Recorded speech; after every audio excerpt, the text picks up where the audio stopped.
نحمده ونصلي ونسلم على رسوله الكريم أما بعد أعوذ بالله من الشيطان الرجيم بسم الله الرحمن الرحيم فقد قال الله سبحانه وتعالى في القرآن المجيد والفرقان الحميد يا بني أقم الصلاة وأمر بالمعروف وانهى عن المنكر واصبر على ما أصابك إن ذلك لمن عزم الأمور صدق الله مولانا العظيم. نصیحت کرنے کے قابل تو نہیں ہوں، تعمیل حکم کے اندر حاضر ہوں.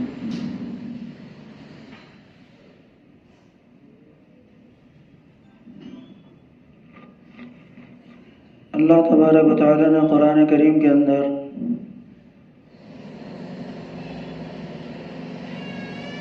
حضرت لقمان علیہ السلام کی اپنی اولاد کو نصیحت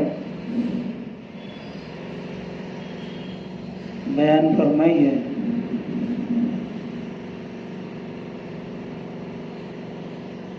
وہ ہمارے لیے قابل عمل ہے. وعظ تو مبلغین کا اور ناصحین کا کام ہے. یہاں تو وذکر فإن الذکریٰ تنفع المؤمنین کے زمرے سے صرف اتنا سا عرض کر دینا ہے کہ ہمیں قرآن کریم پڑھنے کا شرف حاصل ہوا. یہ اللہ تبارک و تعالی نے ہم کو توفیق دی، اور اس میں اللہ تبارک و تعالی نے ہمیں قرآن کریم جیسی دولت سے سرفراز فرمایا. یہ بھی اللہ تبارک و تعالی کا کرم، اس کا احسان ہوا. قرآن کریم تو سراپا عمل کے لیے ہے کہ اس کے احکام کو پہچانا جائے، اس کے احکام کو عمل میں لایا جائے، اور اس کے احکام کی اشاعت کی جائے، تبلیغ کی جائے.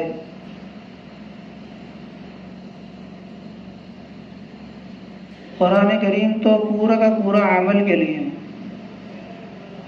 جب قرآن کریم نازل ہو رہا تھا تو قرآن کریم پر عمل ایسا ہی ہو رہا تھا جس طرح قرآن نازل ہو رہا تھا کہ جو آیت نازل ہوئی فوراً اس پر عمل شروع ہو گیا. خدا کرے کہ ہمارے اندر بھی یہ جذبہ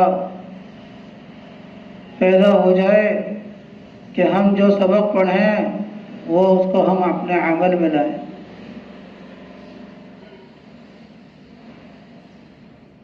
تو اس میں حضرت لقمان علیہ السلام نے اپنی اولاد کو نصیحتیں کی ہیں. وہ اللہ کو کتنی پسند آئی ہیں. قرآن میں اللہ تعالیٰ نے نازل فرما دی، فرمایا کہ ہر باپ اپنی اولاد کو یہ نصیحتیں کرے. یا بنی اقم الصلاۃ، پہلی نصیحت جو ہے وہ نماز کو قائم رکھنے کی ہے کہ ہر باپ اپنی اولاد کو نماز کا عادی بنا دے.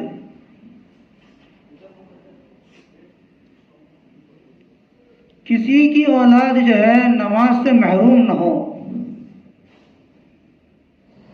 5 گانا نماز ہماری گھٹی میں ہو، کیونکہ مومن کے لیے سب سے بڑی عبادت، سب سے بڑا حکم، سب سے بڑی نصیحت، سب سے بڑا عمل جو ہے وہ نماز ہے. اور پھر نماز کو کہیں پر بھی اللہ پاک نے پڑھنے کو نہیں کہا، اقرا نہیں کہا، اقرا الصلاۃ. قرآن تو پڑھنے کے لیے کہا ہے، لیکن نماز پڑھنے کا نام نہیں لیا اللہ نے کہ نماز پڑھو. اقامت صلاۃ کا ذکر کیا ہے اللہ نے کہ نماز قائم کرو، اور نماز قائم کرنے کا مطلب یہی ہے کہ ہر باپ اپنی ذات سے عمل کرتے ہوئے اپنی اولاد کو نماز پر چھوڑ کر جائے، یہ ہے نماز قائم کرنا۔ اس لیے حدیث پاک میں آتا ہے کہ نماز کا عادی بنانے کے لیے جب بچہ 7 سال کا ہو جائے تو اس کو حکم کیجئے، مسجد کا عادی بنائیے، یہاں تک کہ وہ بچہ 10 سال کا ہو جائے تو اس کی نماز کی نگرانی کیجیے، نماز کے چھوڑنے پر اس کو تنبیہ کیجیے، اور اس کو اتنی تنبیہ کیجیے کہ وہ یہ سمجھ لے کہ نماز سب سے اہم چیز ہے، سب سے بڑی چیز ہے، نماز کے بغیر چارہ نہیں ہے۔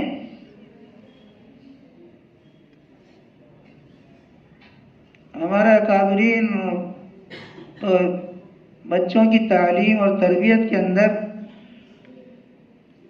اس بات کا بڑا اہتمام کرتے تھے کہ جب تک گھر میں بچے نماز نہ پڑھ لیں ناشتہ نہیں ملے گا۔ تو نماز کا اہتمام بہت ضروری ہے۔ سب سے پہلی نصیحت لقمان علیہ السلام کی اپنے بیٹے کو نماز کی ہے، یا بنی اقم الصلاۃ وأمر بالمعروف۔ دوسری نصیحت اللہ تبارک و تعالیٰ نے قرآن کریم کے اندر جو ذکر کی ہے وہ بھلائیوں کا حکم کرنا، کہ بھلائیوں کا حکم کرتے رہیے، کہ جتنا بھی ہم معروفات کو بولیں گے، معروفات کی دعوت دیں گے، معروفات کے اوپر کام کریں گے، جتنا معروفات کے اوپر ہم کام کریں گے معروفات ہماری زندگیوں میں آئیں گے۔ جتنی بھی بھلائیاں ہیں، ہمدردیاں ہیں، اخلاقیات ہیں، ان سب کو ہمیں اپنانا ہے۔ اسی طریقے سے تیسری نصیحت برائیوں سے روکنا، کہ ہم برائیوں سے روکیں۔ آج نوجوانوں کے اندر برائیاں پھیلتی جا رہی ہیں، برائیاں عام ہوتی جا رہی ہیں۔ یہ مدارس کے اندر، مکاتب کے اندر جو طلبہ پڑھنے کے لیے آ رہے ہیں، جو بچے پڑھنے کے لیے آ رہے ہیں، یہ تو 2% میں نہیں، جو 98% بچے ہیں وہ باہر ہیں۔ ان کی فکر کرنا، ان کی برائیوں سے روکنے کی فکر ہماری ذمہ داری ہے کہ برائیوں سے روکیں۔ اس لیے اللہ تبارک و تعالیٰ نے اس امت محمدیہ کی خصوصیت کو بیان فرمایا ہے کہ اس امت محمدیہ کی خصوصیت ہے کہ بھلائیوں کا حکم کرنا، برائیوں سے روکنا، اور یہی اس امت کا ترہ امتیاز ہے۔ خیر امت ہونے کا لقب اس کو اسی لیے ملا ہے کہ بھلائیوں کا حکم دے گی اور برائیوں سے روکے گی۔ اور چوتھی جو نصیحت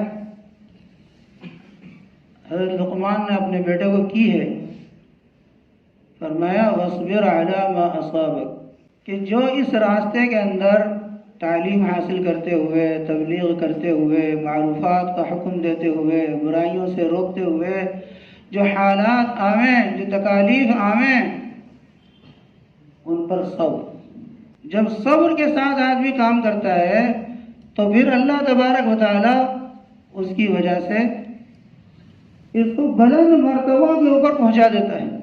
انہی مکاتب کے ذریعے سے بچے حافظ قرآن ہو کر عالم دین بنتے ہیں، اور پھر عالم دین بن کر علم بردار بنتے ہیں، پوری امت کے رہبر بنتے ہیں، پوری امت کے قائد بنتے ہیں۔ وَإِنَّ ذَلِكَ لَمِنْ عَزْمِ الْأُمُورِ، یہ تو بڑے ہمت کے کاموں میں سے ہے صبر. اس لیے ان نصیحتوں پر ہم سب کو اللہ تبارک و تعالی عمل کرنے کی توفیق عطا فرمائے.